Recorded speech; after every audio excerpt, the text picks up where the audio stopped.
और तलवार वगैरह में हम विश्वास ज्यादा अब नहीं रखते हैं। पहले सोचते थे, लेकिन तलवार में विश्वास नहीं रखते हैं। हम भगवा ध्वज में विश्वास रखते हैं। पटना के सड़कों पे कुछ दिक्कत भी होती है रामनवमी शोभा यात्रा निकालने में? हम लोगों ने बोला कि चलो भगवा में ही पूरा संपूर्ण भारत को किया जाए, तो भगवा ध्वज अब हर हाथों में दिखता है। सारे राम भक्त आपको उस दिन दिखेंगे, एकदम भगवा मय दिखेगा, पूरा हिंदुस्तान दिखेगा। रामनवमी को लेके तैयारियां जोरों शोरों पर है। आपको बता दें, रामनवमी आने वाला है, जिसे लेकर पूरे पटना में अलग ही उत्साह देखने के लिए मिल रहा है, क्योंकि रामनवमी के दिन भगवान राम का एक से एक झांकी पटना के सड़कों पर दिखाई देता है। अभी हमारे साथ हिंदू पुत्र संगठन के राष्ट्रीय अध्यक्ष नागेश सम्राट हैं। इस बार रामनवमी में क्या कुछ खास होगा राम भक्तों के लिए? सबसे पहले आपके श्रोताओं को जैसे राम है और संपूर्ण भारत के वासियों को जैसे राम है। देखिए, रामनवमी हम लोग हर साल निकालते हैं।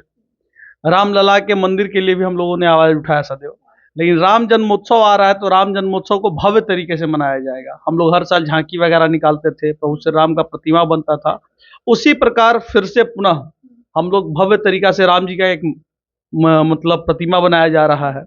झांकी रहेंगी, झारखंड से लोग आएंगे, ढोल ताशे वाले लोग आएंगे, और बहुत ऐसे प्रकार के भगवा ध्वज निकलेंगे, क्योंकि उस ध्वज के लाली से पूरा एकदम ब्रह्मांड लाल लाल दिखे, ऐसा ध्वज होना चाहिए। और तलवार वगैरह में हम विश्वास ज़्यादा अब नहीं रखते हैं। पहले सोचते थे, लेकिन तलवार में विश्वास नहीं रखते हैं। हम भगवा ध्वज में विश्वास रखते हैं, क्योंकि उसके चमक सूर्य की चमक की तरह होता है। मतलब पहले आपके झांकी में तलवार दिखाई देता था, लेकिन इस बार की झांकी में तलवार दिखाई नहीं देगा। पहले तलवार के चमक से बहुत सारे लोगों को दिक्कत हो जाता था, इसलिए तलवार का चमक को हमें हटाना पड़ा। हम लोगों ने बोला कि चलो भगवा में ही पूरा संपूर्ण भारत को किया जाए, तो भगवा ध्वज अब हर हाथों में दिखता है। महिलाओं हो, चाहे दोस्त हो, मित्र साथी जो भी हो, उनके हाथों में भगवा ध्वज होता है। और एकदम अद्भुत यात्रा वह निकलती है, और 11 किलोमीटर की यात्रा यहाँ से होती है। और मतलब उसके अगले दिन भंडारा का भी प्रयोजन किया जाता है।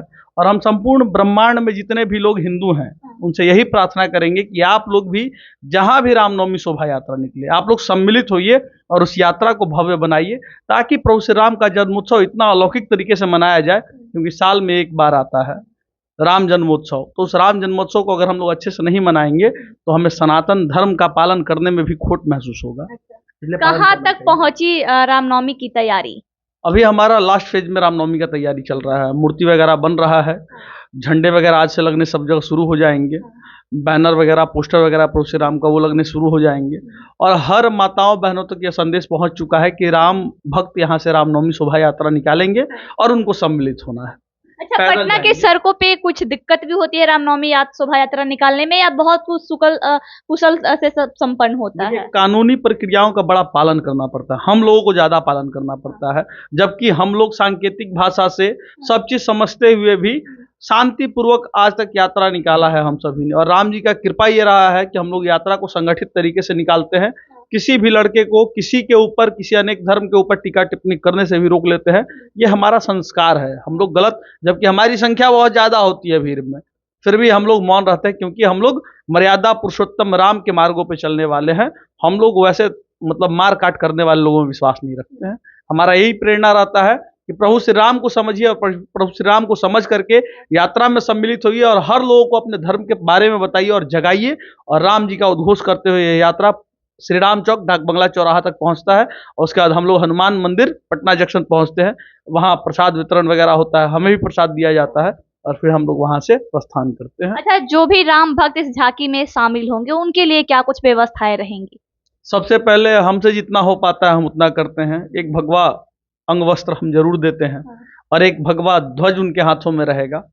और बाकी हमारी जितनी क्षमता होती है कि पानी वगैरह हर जगह व्यवस्था करवाना, वो व्यवस्था रहता है।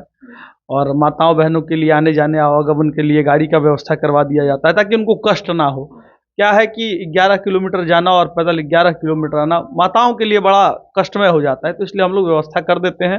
वो लोग आ जाती हैं और आशीर्वाद प्राप्त होता है। अच्छा, ये शोभा यात्रा कहाँ से स्टार्ट होगा और कहाँ संपन्न होगा? देखिए, ये शोभा यात्रा पटना रूपसपुर जगदेव पथ से शुरुआत होता है, और एकदम भव्य तरीका से शांतिपूर्वक ये यात्रा पटना हनुमान मंदिर तक जाता है। लेकिन उससे पहले श्री राम चौक डाक बंगला चौराहा रुकता है। वो श्री राम चौक हम लोगों ने कहा था, इसलिए वह श्री राम चौक, वहाँ बैनर वगैरह सब लगता है, और उसको हम लोगों ने श्री राम चौक नाम रखा है। मतलब तैयारियां पूरी हो चुकी हैं, एकदम मजबूती के साथ तैयारी है। और सारे राम भक्त आपको उस दिन दिखेंगे, एकदम भगवा मय दिखेगा, पूरा हिंदुस्तान दिखेगा, केवल बिहार और यूपी नहीं दिखेगा, पूरा हिंदुस्तान दिखेगा। मतलब एक 22 जनवरी को पूरा हिंदुस्तान भगवा मैं दिखा और एक फिर से रामनवमी में तैयारियां पुरजोर है। देखिए, राम जन्मोत्सव एक बार होता है, लेकिन 22 जनवरी दीपावली मनाया था हम लोगों ने। पहले नवंबर में मनाते थे दीपावली, और 22 जनवरी को रामलला का वहां पे मूर्ति, हाँ, प्राण प्रतिष्ठा हुआ मूर्ति का, इसलिए हम लोगों ने उनका मतलब दीपावली मना करके उनको यहाँ पे बुलाया है। और हम लोग बार बार दीपावली मनाएंगे, अब 2 बार दीपावली साल में मनाया जाएगा। मतलब 22 जनवरी को, बिल्कुल, एक 22 जनवरी को और एक आपको नवंबर के समय जब मनाया जाता है, जब राम जी अयोध्या आए थे उस समय। लेकिन अब रामलला का जब मूर्ति विराजमान हो चुका है, तो 22 जनवरी हम लोग के लिए भी वह भी महत्वपूर्ण विषय है। रामनवमी को लेके तैयारियां हो चुकी है। शोभा यात्रा पटना के सड़कों पर देखने के लिए मिलता है, और इस बार शोभा यात्रा में तलवार नहीं बल्कि भगवा ध्वज चमकेगा।